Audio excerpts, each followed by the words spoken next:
Hello mummies and daddies, welcome back to baby health and care.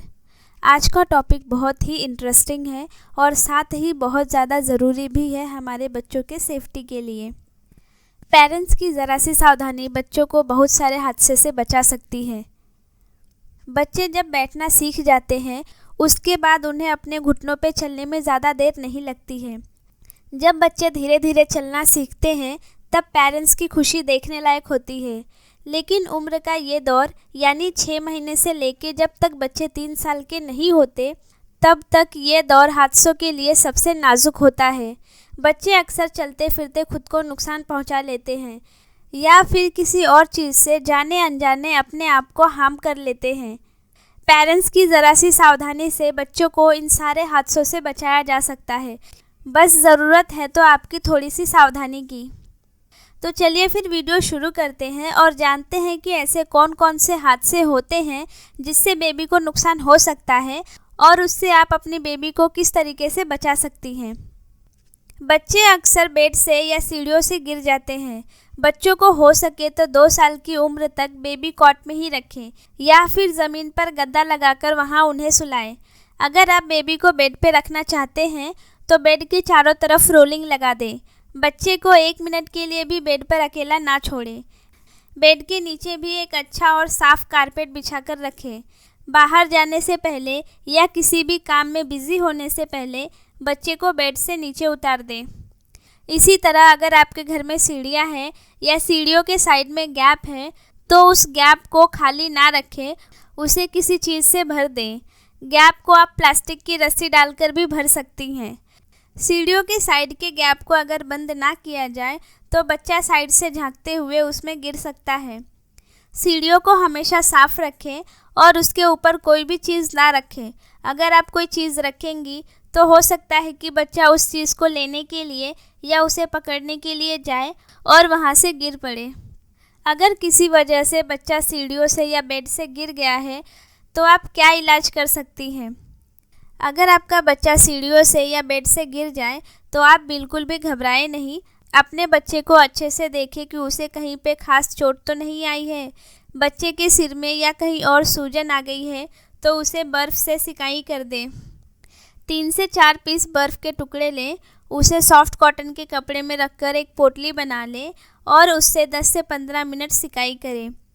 इससे internal bleeding हो रही होगी तो रुक जाएगी।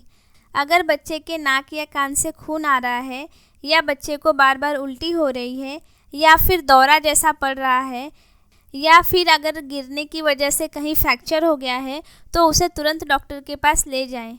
जन्म के बाद से 12 महीने तक बच्चे का स्कल बोन बंद नहीं होता है, इसीलिए सिर की किसी भी चोट को हल्के में ना लें और कोशिश करें कि किसी भी वजह से बेबी के सर पे चोट ना लगे। इसके साथ साथ आप इस बात का भी ध्यान रखें कि अपने छत और बालकनी की रोलिंग को ऊंची रखें। अगर ऊंचाई कम है तो बच्चे को वहां पे बिल्कुल भी ना रखें। बच्चे के साथ साथ आप खुद भी वहां से दूर रहें, नहीं तो आपको देखकर बच्चा भी वहां जाने की ज़िद करेगा। बच्चे को गोद में लेकर रोलिंग से सटकर खड़े ना रहें, क्योंकि इस उम्र में बच्चे तेज़ी से उछलते हैं और छलांग लगाने की कोशिश करते हैं। उन्हें नीचे भी झांकने ना दें। अगर रोलिंग में गैप है तो उसे रस्सी बांधकर बंद कर दें। अगर आपके घर में छोटा बच्चा है तो कोशिश करें कि अपने घर में आप कम से कम फर्नीचर रखें। उसके घूमने फिरने के लिए घर में जगह बनाकर रखें। घर की सारी जगहों को फर्नीचर या किसी और चीज़ से बंद ना करें, क्योंकि बेबी को खेलना होता है और उसके खेलने के लिए भी उसे काफ़ी जगह चाहिए होती है। सजावट से ज़्यादा अपने बच्चे का आराम का ख्याल करें। कोशिश करें कि फर्नीचर के कोने बहुत ज़्यादा नुकीले ना हों और किसी भी फर्नीचर पर कांच या मेटल की भारी चीज़ें ना रखें। अगर फर्नीचर के कोने नुकीले हैं तो उस पर फर्नीचर गार्ड लगाएं। ये आजकल मार्केट में और ऑनलाइन भी बहुत आसानी से मिल जाते हैं। अगर किसी वजह से फर्नीचर से बेबी को चोट लग जाती है तो आप क्या रेमेडीज़ कर सकती हैं। आमतौर पर फर्नीचर के कोनों से बहुत ही सीरियस चोट लगती है, इसीलिए अगर हल्का छिला है या खरोंच आई है तो उसे बैंडेज लगा दें। अगर खून बह रहा है तो सबसे पहले बर्फ़ लगाकर खून को रोक दें, फिर कोई एंटीसेप्टिक क्रीम या लोशन लगा दें। अगर चोट किसी सेंसिटिव जगह पे लगी है, जैसे कि आँख, कान या सर पे, या फिर चोट लगने के बाद बच्चे का खून ना रुके, या फिर बच्चा लगातार रोते ही जाए, या सिर में चोट नज़र आ रही है, तो भी आप फ़ौरन डॉक्टर के पास जाएं। बच्चे को सर में चोट लगना बहुत ही सीरियस हो सकता है।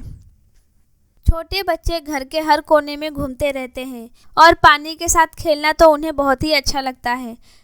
अगर कभी आप कहीं बिजी हो और आपकी नज़र ना हो सकता है कि आपका बच्चा तुरंत बाथरूम में चला जाए।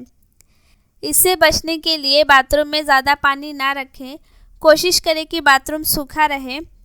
बच्चे को अकेले बाथरूम में कभी भी ना छोड़ें।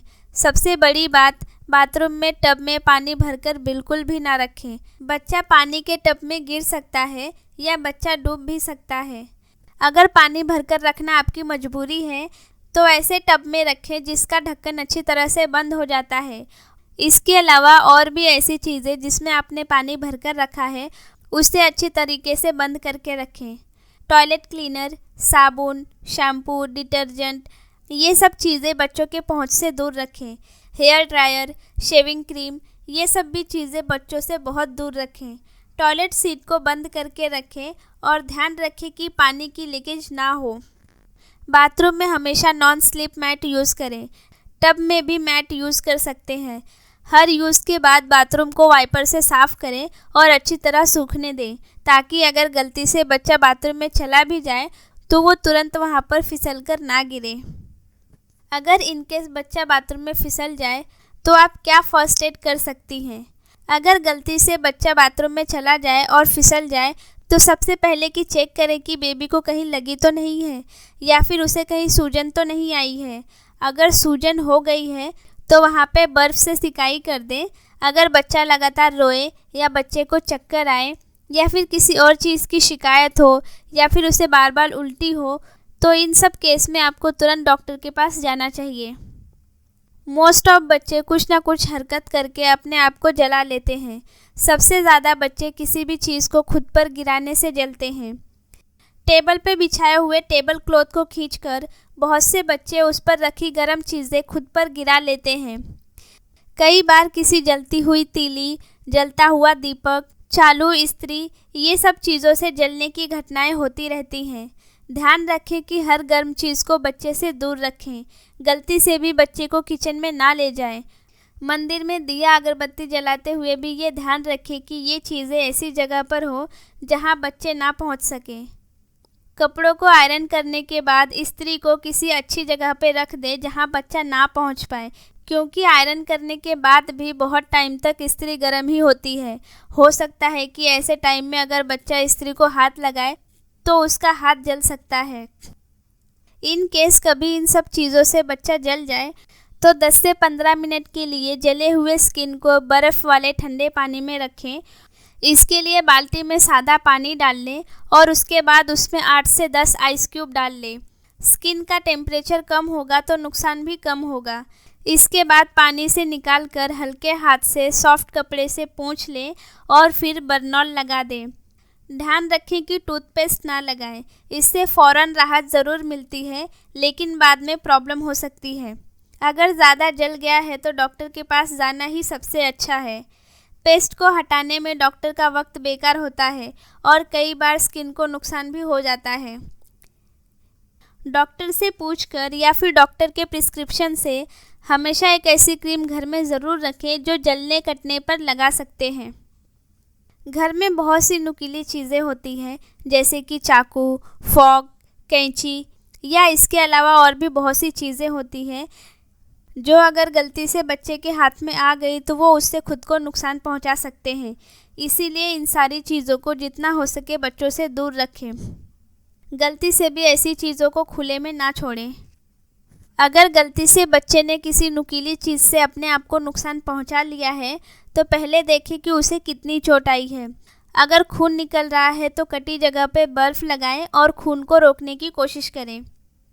खून रुक जाए तो एंटीसेप्टिक क्रीम या लोशन लगा दें। अगर खून नहीं रुक रहा है या चोट गहरी है तो डॉक्टर के पास ज़रूर जाएं। अगर चोट गहरी नहीं है तो आप घर पे ही फ़र्स्ट एड कर सकती हैं। इसके बाद आप ये भी चेक करें कि बच्चे को टिटनेस का इंजेक्शन लगे 3 महीने से ज़्यादा हो चुके हैं या नहीं। अगर 3 महीने से ज़्यादा हो चुके हैं तो इस टाइम पे बच्चे को टिटनेस का इंजेक्शन लगवाना ज़रूरी है। तो आज के वीडियो में बस इतना ही, लेकिन ये वीडियो यहीं पे ख़त्म नहीं होती है।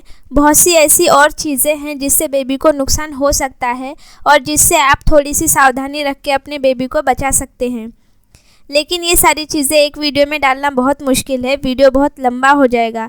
जल्दी ही हम इसका पार्ट 2 लेके आएंगे, आप वो वीडियो भी ज़रूर देखिए, आपको और भी ज़्यादा जानकारी मिलेगी इस टॉपिक के बारे में।